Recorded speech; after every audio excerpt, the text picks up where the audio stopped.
नमस्कार दोस्तों, स्वागत है एक बार फिर से आज के हमारे इस नए प्लान में। और दोस्तों ये जो हमने घर का नक्शा तैयार किया है, बिहार के हमारे एक साथी जिनका नाम शिवनाथ कुमार है, उन्होंने हमें कमेंट किया था कि उनका प्लॉट पूर्वमुखी है। पूर्व में कुछ इस प्रकार से उनके घर की डायमेंशन है।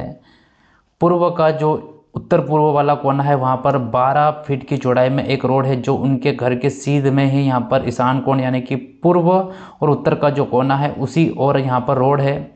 और उसी के साइड में अगर देखें साउथ की तरफ यानी कि जो हमारा आग्नेय कोण बनता है वहाँ पर किसी और का हाउस यहाँ पे यानी कि दूसरा का मकान बना हुआ है। दक्षिण में भी किसी और का मकान था, ठीक है। और जो पश्चिम में भी किसी और का मकान है और उत्तर में भी किसी और का यहाँ पर मकान बना हुआ है। सिर्फ सामने से ही कुछ पोर्शन यहाँ पर छुटा हुआ था। 12 फीट की चौड़ाई में यहाँ पर जो रोड है उनका एंडिंग पे ही मकान बना हुआ था। इसके बाद उनके आखिरी मकान के बाद में किसी का भी यहाँ पर प्लॉट या घर नहीं था। और ये जो प्लॉट का जो साइज है कुछ इस प्रकार से है, 32 फीट 2 इंच की चौड़ाई में है और 32 फीट 4 इंच की लंबाई में यहाँ प्लॉट है। पूर्वमुखी घर का नक्शा है, 12 फीट की ही एंट्री यहाँ पर हमारे पास है। तो इसमें हमने किस प्रकार से वास्तु के अनुसार घर का नक्शा बनाया है पूरा आप इस वीडियो में देख सकते हैं। इससे पहले अगर आप हमारे चैनल पर नए हो तो चैनल को सब्सक्राइब कर लीजिएगा, क्योंकि ऐसे नए नए प्लान हमारे वीडियो पर हमेशा अपलोड होते रहते हैं और आपकी जो भी रिक्वायरमेंट है उन्हीं को देखते हुए हम यहाँ पर प्लान को भी बनाते हैं। दोस्तों जैसा कि मैंने आपको बताया कि यहाँ पर जो एंट्री है मात्र 12 फीट की ही चौड़ाई में थी। यहाँ पर हमने 12 फीट यहाँ पर हमने शो किया है रोड को, यहाँ पर दर्शाया भी है कि सामने ओनली रोड है। जब यहाँ से हम एंट्री करते हैं, जैसे कि हमारे शिवनाथ भाई की जो रिक्वायरमेंट थी कि उनको एक पोर्च चाहिए यानी कि एक पार्किंग चाहिए जिसमें कि वो अपनी एक कार व एक बाइक को पार्किंग कर सके। तो यहाँ पर हमने जो पोर्च का एरिया दिया है यानी पार्किंग का जो एरिया दिया 10 फीट 6 इंच की चौड़ाई में और 15 फीट की लंबाई में यहाँ हमने पार्किंग का एरिया दिया है। तो यहाँ पर आराम से एक 4 व्हीलर और एक 2 व्हीलर को हम यहाँ पर खड़ा कर सकते हैं। इसी के हम आगे बढ़े तो यहाँ पर हमने एक मेन डोर दिया है। इस मेन डोर के द्वारा हम सीधा इस लिविंग वाले हॉल में एंट्री कर सकते हैं। लिविंग हॉल कुछ इस प्रकार से यहाँ पर हमने अरेंजमेंट किया है जिसमें कि टीवी हम सामने की ओर लगा सकते हैं। यह जो हमारा हॉल एरिया है जो कि 10 फीट 11 इंच की चौड़ाई में लगभग 12 फीट की यहाँ पर 11 फीट की चौड़ाई में है और लंबाई में 15 फीट 10 इंच की लंबाई में यह हमारा लिविंग हॉल एरिया है।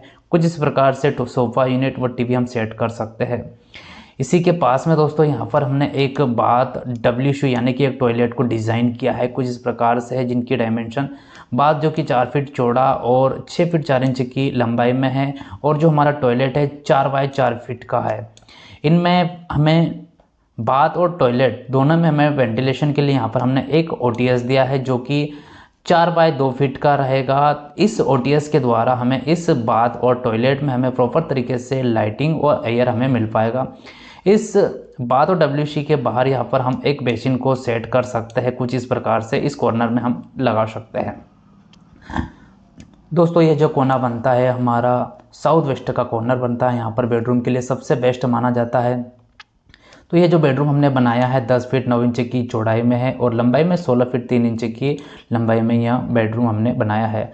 बेडरूम में हमें लाइट के लिए एयर के लिए हमने यहाँ पर एक विंडो को दिया है। ये विंडो हमने यहाँ पर एक वॉश एरिया डिज़ाइन किया है जो कि 4 फीट 11 इंच की लंबाई में रहेगा। और दोस्तों यहाँ पर चौड़ाई में हमने डायमेंशन इसलिए नहीं शो करी है, आप चाहे तो इसे यहाँ तक भी बढ़ा सकते हैं, लेकिन यहाँ पर जो हमने दिया है 5 फीट की लंबाई में दिया था जो कि हमने यहाँ पर शो नहीं किया हुआ है।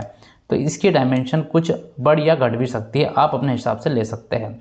और दोस्तों यहाँ पर जो हमने आग्नेय कोण में जो किचन की प्लानिंग की है 10 फीट 7 इंच की चौड़ाई में और 9 फीट की लंबाई में है और इस किचन में हमें प्रॉपर तरीके से लाइट और एयर मिल पाए इसलिए हम यहाँ पर एक विंडो को दे सकते हैं वॉश एरिया की ओर। और दोस्तों कुछ इस प्रकार से हम फ्रिज, हमारा जो चूल्हा होता है और सिंक होते हैं, कुछ इस प्रकार से हम इसको अरेंजमेंट कर सकते हैं।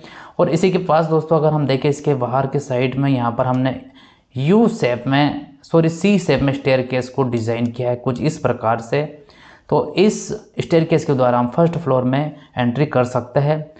दोस्तों यह जो हमने नक्शा बनाया है शिवनाथ जो कि हमारे बिहार के हैं, उन्होंने कमेंट किया था, उनके कमेंट के अनुसार यह नक्शा तैयार किया है। आपको यह नक्शा कैसा लगा, यह प्लान कैसा लगा हमें कमेंट कर ज़रूर बताएं और आप अपने प्लॉट का साइज़ ज़रूर लिखें ताकि हम अगला वीडियो आपके प्लॉट के अनुसार बना सके। धन्यवाद दोस्तों।